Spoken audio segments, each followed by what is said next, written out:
Hello friends, garden and kitchen লাভার শেফালি চ্যানেলে সবাইকে স্বাগত জানাই। তো শীতের বাগানের প্রস্তুতি শুরু করে দিয়েছি, তাই এই যে কালো হলুদ গ্রো ব্যাগের মধ্যে হয়ে আছে, হলুদের নর্মাল হলুদের বস্তা বা গ্রো ব্যাগের মধ্যে লাগিয়ে রেখেছি।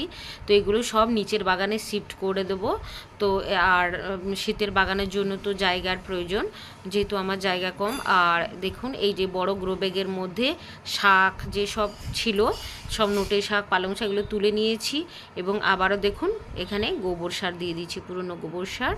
তো একটু ভালো করে খসিয়ে দেবো। এখানে রয়েছে শসা এবং তরই ঝিঙের গাছ 3টে, আর সাইডে রয়েছে একটা ছোট্ট বেগুন গাছ। তো এই ভাবে দেখুন আমি গোড়াটা খুব সুন্দর করে খসিয়ে দিচ্ছি পুরোটা, কারণ এখানে তো বিভিন্ন শাক গাছ ছিল, একদম শেকড়ে ভরে গেছে। আর এখানে একটা ছোট্ট টমেটোর চারাও লাগিয়ে রেখেছি। তো এইভাবে গোড়াগুলোকে খসিয়ে নেব, আলগা করে নিয়ে গোবর সারটা পুরো বেড বরাবর আমি বিছিয়ে দেব। এবং পরপর বিভিন্ন রকম যে সবজি চারা বানাতে দিয়েছি সেইগুলো থেকে চারা বেরোলে বসাবো, কিংবা কিছু সবজি চারা বাজার থেকেও কিনে নিতে পারি, নিয়েও বসাতে পারি। তো এই টমেটো যে একটা গাছ হয়েছিল তার ডগা থেকে চারা করতে দিয়েছি, এটা এমনি বাড়িতেই বানানো চারা।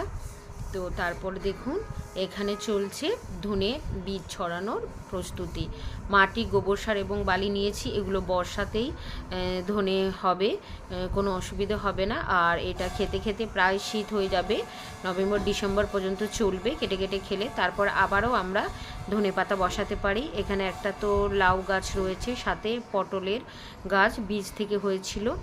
আর যা কিছু ছিল সেগুলো তুলে আমি এইভাবে যে ক্যারেটগুলোকেও ফাঁকা করে দিচ্ছি, কেননা এই মাটিগুলোকেও আমি একটু রোদ খাইয়ে নেব। খসিয়ে দিয়েছিলাম এবং আগেই চুন এবং সুপার ফসফেট মিশিয়ে নিয়েছিলাম এই মাটিগুলো।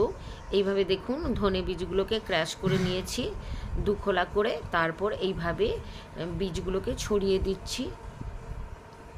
তারপর অল্প মাটি এর উপরে ছড়িয়ে দেব, এরকম করে হালকা করে চেপে দিতে হবে। তারপর হাত দিয়ে এইভাবে ফাঙ্গিসাইড মেশানো জল দিয়ে দিচ্ছি, যাতে বর্ষাতে কোনো ফাঙ্গাস লেগে না বীজগুলো নষ্ট হয়ে যায়।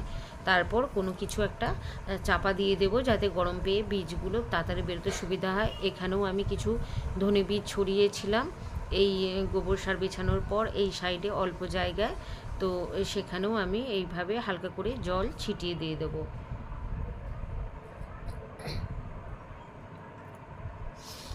তো যখন এই বীজগুলো থেকে ধনে শাক বা ধনে পাতা বেরোবে, তখন অবশ্যই আপনাদের সাথে আবারও শেয়ার করে নেব। আরও বেশ কিছু কাজ করলাম। দেখুন এখানে বুগেনভিলিয়া গাছগুলো রিপোর্ট করলাম, ছোট্ট গ্রো ব্যাগ থেকে বড় গ্রো ব্যাগের মধ্যে রিপোর্ট করলাম, এবং ফাঙ্গিসাইড আর অ্যালোভেরা জেল মিশিয়ে সমস্ত গাছে দিয়ে দিলাম।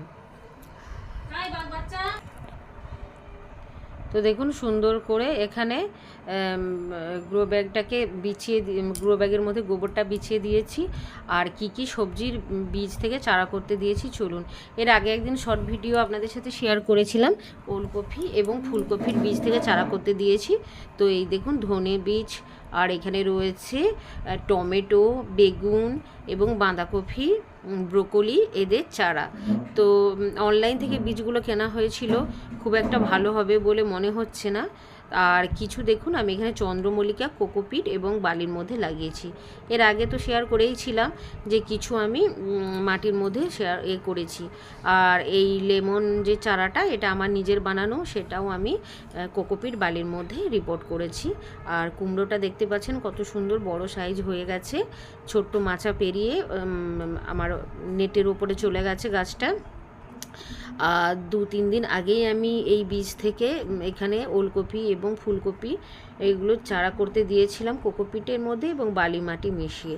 তো বীজগুলো তো বড় বড় সাইজ হয়েছে, কিন্তু এখনও সেইভাবে অঙ্কুর বের হয়নি। আর কালো হলুদ এবং এই যে পারফিউম গাছটা কিছুদিন আগে রিপোর্ট করেছিলাম, সেটাও আপনাদের সাথে শেয়ার করে নিচ্ছি। কত সুন্দর গ্রোথ নিচ্ছে দেখুন রিপোর্ট করার সাথে সাথে।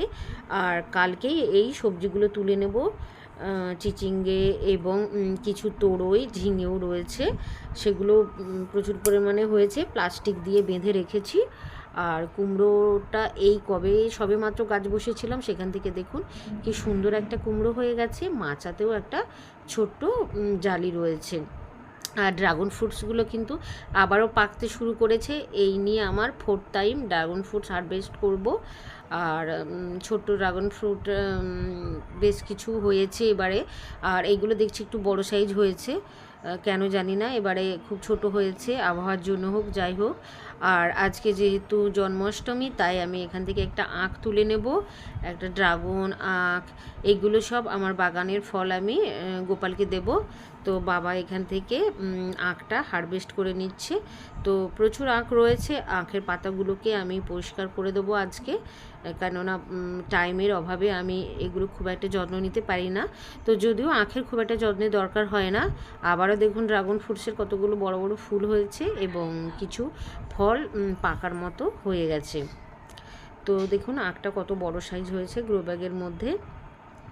তো এখান থেকে কিছু গিট আবারও বসিয়ে দেব আর ডগাটাও বসিয়ে দেব। এখানে রয়েছে ডালিম, আর এই দেখুন বাড়িওয়ান মালটা, আর মাঝারি, ছোট এবং বড় সাইজের তো আমরা রয়েছে। তো আজকেই তোলা হয়েছিল চাটনি বানানোর জন্য। তো যখন প্রয়োজন তোলাই হয়। দেখতে পাচ্ছেন ফুল ছোট বড় সব মিলিয়ে কিন্তু ফল রয়েছে। আর এখানেও ড্রাগন ফ্রুটস কিছু কালার ধরেছে, আবারও কিছু নতুন করে ফুল আসছে। এখানে দেখুন সবুজ সবুজ ড্রাগন রয়েছে। আর উচ্ছে গাছেও কিন্তু ফুল আসতে চলেছে, আবারও ড্রাগন গাছেও ফুল আসছে। এটা হচ্ছে লাল তিল বা খসলার গাছ। তো কুমড়ো গাছটা কিন্তু সুন্দরভাবে কিন্তু চারিদিকে ছড়িয়ে যাচ্ছে মাচাতে।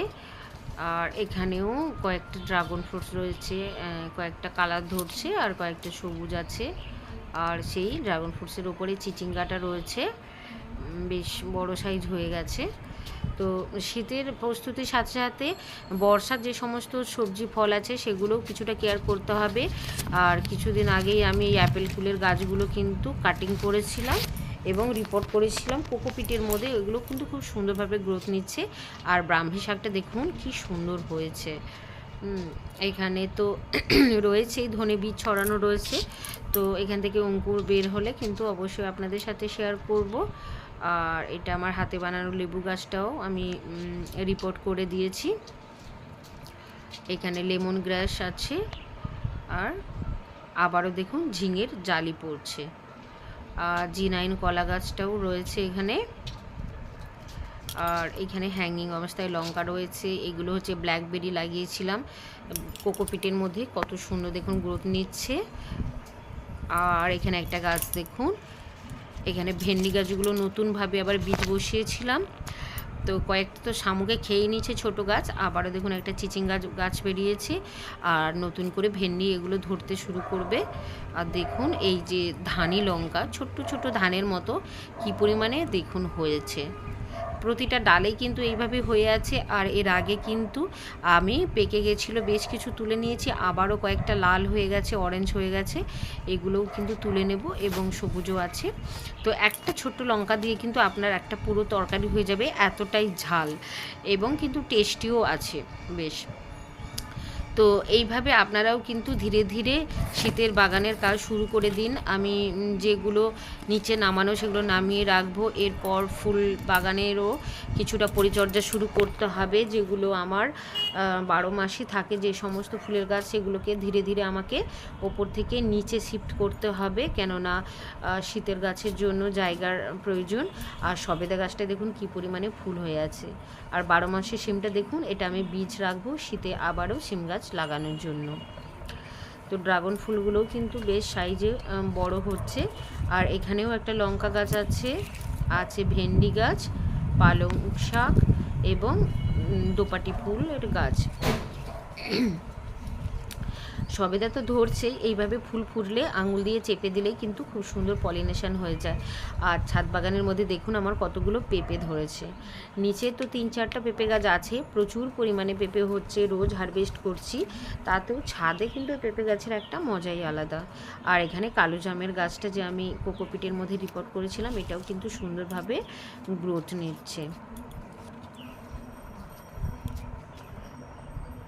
আর টমেটোর যে ডগাটা কেটে বসিয়েছিলাম, আশা করছি এটা থেকে কিন্তু সুন্দর চারা তৈরি হয়ে যাবে। আর শেষে দেখুন আমার এই বর্ষার মধ্যে একটা থোকা আঙুর ধরে আছে। তো তো এটাকেও ব্যাগিং করে রেখেছি, যখন পাকবে বা কালো হবে তখন অবশ্যই আপনাদের সাথে শেয়ার করে নেব। তো ধীরে ধীরে সবজি ফুল সব মিলিয়ে আপনারা কিন্তু শীতের বাগানের প্রস্তুতি শুরু করে দিন। আমি গাঁদা গাছের কাটিং করেও চারা বানানো শুরু করে দিয়েছি, সেটাও আপনাদের সাথে শেয়ার করেছিলাম। চন্দ্রমল্লিকারও ফার্স্ট পটিং করেছি মাটির মধ্যে, আবার কিছু কোকোপিটের মধ্যে, এবং সবজির বেশ কিছু বীজ থেকে চারা বানাতে দিয়েছি। মাটিগুলো এইভাবে ফাঁকা করে গাছগুলো তুলে স্যানিটাইজ করে নিচ্ছি চুন দিয়ে, সুপার ফসফেট দিয়ে। তো ধনে বীজ বসিয়ে দিলাম, মূলো বীজও কিছুটা ছড়িয়েছি। তো এইভাবে ধীরে ধীরে আপনারা শীতের বাগানের প্রস্তুতি কিন্তু এখন থেকেই শুরু করে দিন, তাহলে কিন্তু নভেম্বর মাসের একদম শুরু থেকেই আপনারা প্রচুর পরিমাণে কিন্তু এইভাবে শীতের ফুল সবজি এবং ফল কিন্তু পেয়ে যাবেন। আর দেখুন এখানে চিংড়ি মাছের খোসাগুলো লেবু গাছে দিয়ে দিয়েছি। তো এটা খুব লেবু গাছের জন্য খুবই উপকারী একটি খাবার। আর বেশ কিছু গুটি কলম তো বেঁধে রেখেছিলাম, সেটা আপনাদের সাথে শেয়ার করেছিলাম। আর এখানে দেখুন মিষ্টি আলুরও একটা হ্যাঙ্গিং করেছি। আর এখানে ছোট্ট ছোট্ট লঙ্কা গাছ 5 লিটারের যে প্লাস্টিক বোতলে লাগিয়েছি। আশা করছি শীতের সময় এখান থেকে আমি প্রচুর পরিমাণে লঙ্কা পাবো। আর আতা গাছগুলো কাটিং করে দেওয়ার পর দেখুন আবার কত পরিমাণে ফুল চলে এসেছে।